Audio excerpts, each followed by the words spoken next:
Okay, so we're waiting for lunch to start. It is currently, if I check my phone, 10:57.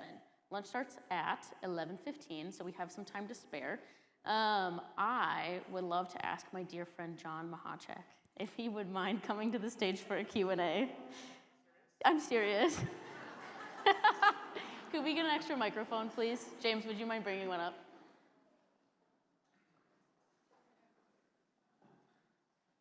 You do great in a Q&A format. I don't know what you're worried about. Okay, John, we're going to have James bring up this microphone. You're going to introduce yourself to the class. Hello, and that's what I get for being nice to sit up front. They're like, oh, can you sit up front so it fills up? And here, let's take a seat. You didn't tell me you're going to make me get on stage. I know. We're kind of planning this off the seat of our pants. All right, Take so a seat. I'm supposed to introduce myself? Yeah, so introduce yourself, your role at the EDC, and maybe your favorite part about the Red River Market. Wow. All right, so my name is John Machacek. So EDC stands for Economic Development Corporation, or Greater Fargo-Moorhead Economic Development Corporation is the full name, but you can understand why we don't say the whole thing. And we're trying to grow the economy here, so we work with a lot of companies that essentially make something, and their customers are generally multi-state, national, international. And then me in particular, tend to work more with the younger companies, the entrepreneurs, and then working in the ecosystem. Yeah, absolutely. I have to talk about the market. Yeah, So first of all, if you've not been to the Red River Market, it's been around a while, but there are plenty of people that have never been there. You have to go I go every Saturday unless I'm out of town. But it's just, I don't know. It's awesome what Folkways does, but the sense of community and the pride you'll have in our community by going there and being a part of that is just, any Folkways event, you have to go, put on your calendar. And you'll find John there, so once you learn a bit more about him today, you're gonna be like, wow, I gotta track this guy down. You know to find him at the market. He's always wearing his really cool Fargo graphic tee. He looks like he just popped out of a boy band. It's really great, I love it. I love scouting you out, veggies in hand, you've got your market girly bag, you're ready to go. It's more like middle-aged man band, I guess, now. So John, you also run a newsletter and then also have your article with Spotlight Media. Can you share a bit more about each of those? Yeah, thanks. The newsletter is Techstars Startup Digest. So Techstars is a national, international venture firm that provides the platform for someone like me to curate it. I put it out twice, every other week. Basically, the target market is entrepreneurs or people in the ecosystem helping. It starts out where first section is usually highlighting entrepreneurs. I call it the shout out section. Next section is resources and FYI. So might be, hey, there's this grant going on, there's this event going on, this application. And then the last part of it is actually events, webinars, things like that. Sign up for it, so just search Techstars, Startup Digest Fargo, or just Startup Digest Fargo, sign up for it, it'll come in your email. So I do that. Yeah. And then Fargo Inc., right? So I have a monthly feature in the Fargo Inc. magazine where I interview entrepreneurs. It was something I pitched to them almost 4 years ago, which is hard to believe. But, and I'm glad to the point now that they have my picture in the very back, and then the main picture, you usually only see my back of my ear, which is perfect for me because I pitched the idea to do this because I wanted to highlight entrepreneurs and kind of bring them, to the forefront. In the article, it's not just saying hey, this is what the company does. We do the 10 questions of, you learn about what they do, but we're trying to learn about how's the entrepreneur learning themselves and what are, it's almost like advice that I ask questions that is in a way for them to answer, to give advice for other people to kind of learn from them. Yeah, and you've interviewed a lot of individuals over the span of the last 4 years. You're a massive asset to our entrepreneurial community. Can you share maybe some themes that you've identified in meeting with these founders over the span of the last 4 years?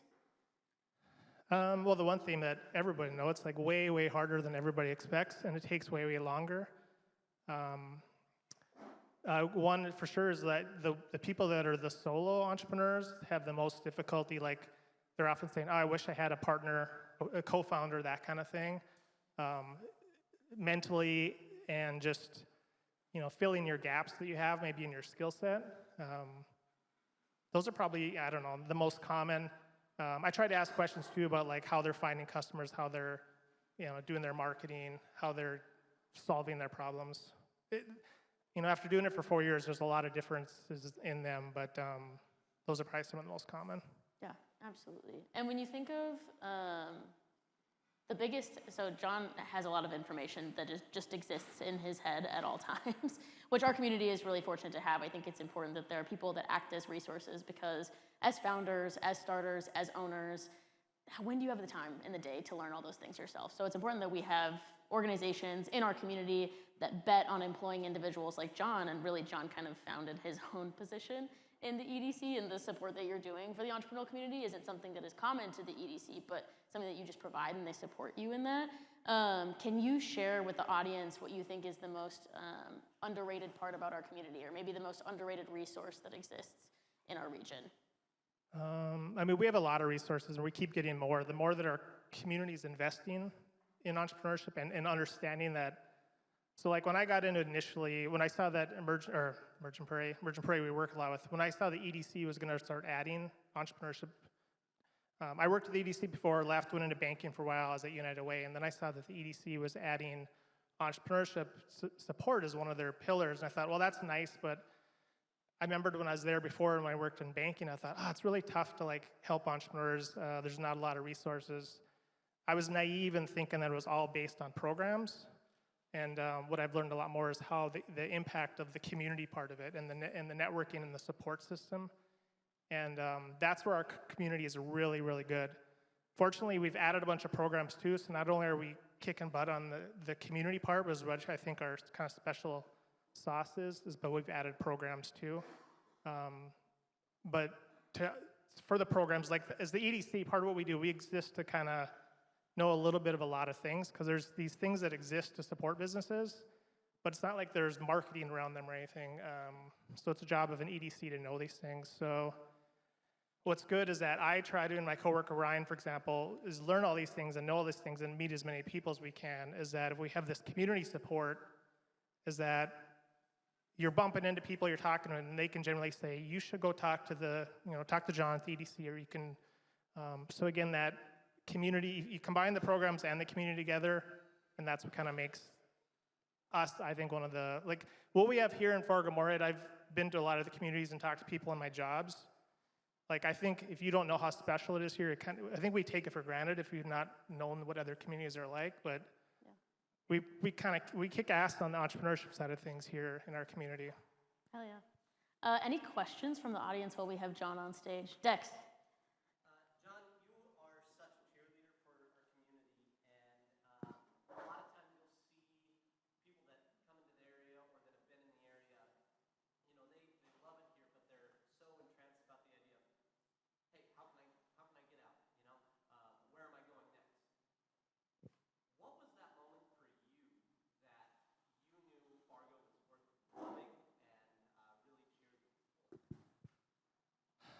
So if you couldn't hear it, he was talking about people that maybe are, here, but they're thinking about, what I want to get out, I want to do something different, and what that was different for me. I was one of those rare people that I went to college in the 90s, and most of my friends all moved away to get jobs because the market wasn't quite as good.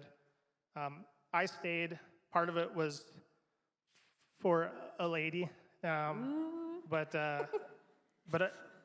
as the community has changed a lot, like, I think my love of the community has really strengthened more in the last probably 15 years. I always liked living in Fargo, but as I saw how the community started to embrace creativity, and we're more progressive, and we're just like entrepreneurial, willing to like try things and not be so judgmental on failure. That's again where I think we're like dominating, and why people like college students are wanting to stay here now. There's more amenities, but there's that attitude, and like people like Dex moving up here from, was it Arkansas, if I remember it? Oklahoma, I'm sure that's an insult, but Oklahoma, like people are choosing to come here, and so if someone's telling me that they want to move away or do this, I'm like, if that's what you got to do it. Like, you got to go wherever. You can always come back. But if I feel like they're moving away or want to look elsewhere and they don't see the full picture, I'm going to try to get them connected to see the full picture and say, give it another shot, and let's connect you with this person or that person before you make some decision to go somewhere else, because the grass might not be greener. Gotcha. Any other questions? Anthony.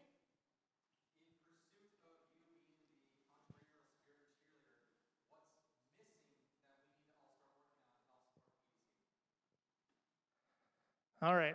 And again, I didn't think I was going to be up here answering questions. The most delightful surprise. Well, to support the EDC, I mean, I guess it'll be super shameless. So we are a nonprofit. EDCs are all across the country, they're all different structures. Some are part of a county, a city, a chamber, a nonprofit. We're a nonprofit. So to do our work, everything we do is for free. So to do our work, we need financial support. Luckily, we get a lot of public support, like Cass County, Clay County, some of the cities. But we rely on private companies too, and we call them our investors. So you're always needing that money every year to get the support to do our jobs.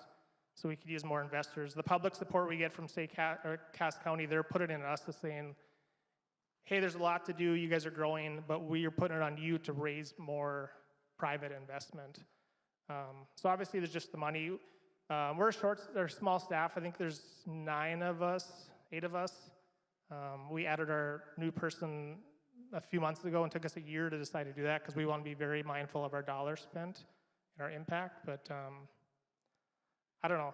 So we just need to do our work. We work mostly with primary sector companies, like I mentioned. We want to get in front of those businesses and meet with them regularly. That's actually very difficult. Like, it's one of the most annoying parts of our job is like just getting the business to like have the half-hour or hour meeting with us, because they were like, oh, I'm too busy or whatever. We keep a lot of data too, and I think it's like 60 or 70% of the people we visit with, we've helped them with something afterwards. So like, for them to think like, hey, just give us like 30 minutes or 40 minutes so we can learn more about your business, what stage you're at, are you growing, what do you need to grow, just let us do that. That's like a really low-hanging fruit that you can do for us. Yes. Yes. Okay. 2 final questions. First one being, you meet with a lot of founders, a lot of starters, a lot of individuals in leadership. What are common traits you're seeing in these individuals that in your mind's eye leads to success? So what are traits of successful business owners, leadership members, of the like? I'd say some of the traits I've noticed of doing this for the last 10 years, the people that procrastinate less, tend to do better or get in more, just stay more organized with yourself, set goals, do things, stop letting things fall through the cracks. Even myself, like we have started having conversations like, okay, let's look at this financing program or this or that. Here's a couple steps you need to do it. And then, it doesn't happen. So part of my job is like being a babysitter too, I think, where I just kind of bug people and say, hey, remember that form we need to fill out? And then the ones I noticed again are the ones that just keep pushing things off and don't get the steps done. And I know they're all busy. Also too, like some of the early entrepreneurs that really don't take feedback very well, those are the ones that tend to just kind of disappear. Like, I just don't hear from them anymore. They don't appreciate the honesty that people like a Paul Smith or someone's going to give them. They're like, hey, you might need to work on this. Or, the one I love is when they say, we'll look at it and we'll say, well, you don't really budget anything for marketing. How are you going to, like, oh, the thing's going to go viral. It's going to sell itself. I don't need to spend. When I hear the entrepreneur talk about it's going to sell itself and I don't need to spend money on marketing, then I'm like, well, I don't know if I'm going to put a lot of time into this one. Yeah. And I just want to give a shout out to Paul. So I know he's been mentioned, but Paul is one of my biggest referral sources. I send young businesses to him all the time because he can help them get their S together and get a financial plan set in place so they kind of know, like, are they going to make some money or what does it take to make the money? We need like a Paul bat signal, like sitting on the top of the black building downtown or something. You just sit and wait. And the SBDCs rely on financial support of private sector too. They get some federal funding, state funding, but that funding comes with a matching requirement so we could use more Pauls, and like Paul's schedule's super busy, but in order to do that, they have to raise more money at the SBDC to hire staff. So I'll throw a plug in for that too. Oh, you guys are joined at the hip. We've got to get you matching pants. That'd be good. And then the final question that I have for you, if anybody was to approach you, what do you think is your greatest asset to the individuals in this room? My greatest asset, I guess, is I listen and I'm genuine. I just care about people. I care about the community. And so I make time pretty much for everybody. I'm supposed to focus on those primary sector startups and those businesses, but I'll any business that contacts me, I don't just like, if it's someone saying, hey, I want to open a coffee shop, which is, retail, and that is not our sweet spot. It's not like I'll just ignore their email. I'll still like ask them some questions and try to push them in the right direction. I pretty much never turn down someone who asks to have coffee. So I think that's one of my greatest assets is that, and kind of like I think Shannon said earlier about not necessarily being the 9 to 5. Like I view my job too, and what I do is like my personal life and my work life is basically totally blended because I enjoy what I do so much, and I feel like I'm always on. So like if someone sees me at the market, like part of the reason I'm at the market and I'm always wearing some like Fargo paraphernalia too is that I'm there to enjoy myself, but I'm also there to see who I can help. It's my mindset just always like, how can I help somebody? Well, we're really lucky to have you. Thank you so much, John. Yes, You're all thanks. set to go. And, You're released. and even though I'm like a visible job and I'm out there doing stuff, I have to say like, I don't like being on stage with the microphone doing this front-facing stuff. I'd rather have a picture of my ear taken for magazines. Thank you, John. Let's give him a round of applause.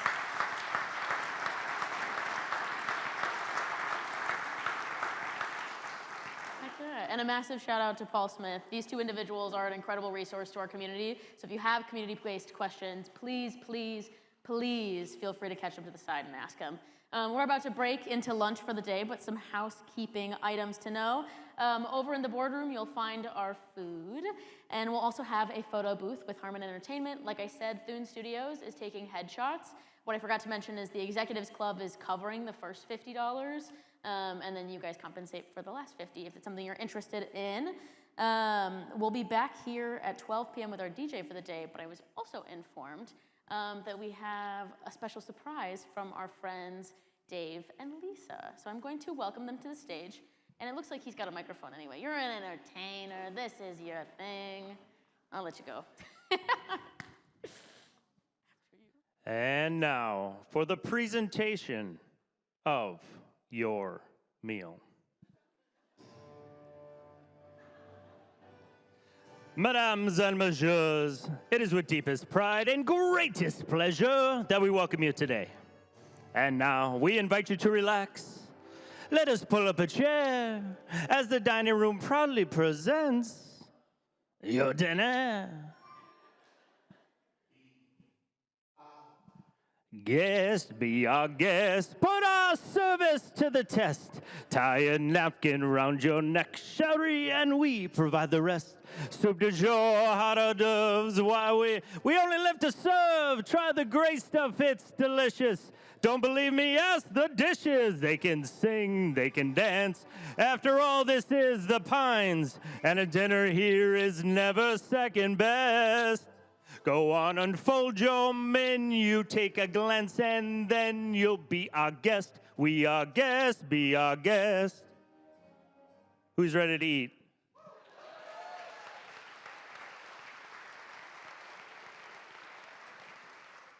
I think they are finishing up out there, and I think we're going to be ready to go. So slowly trickle to the buffet, because if all 200 of you get up, that's going to be a big line. So keep that in mind. We're not dismissing tables. Go eat when you're ready.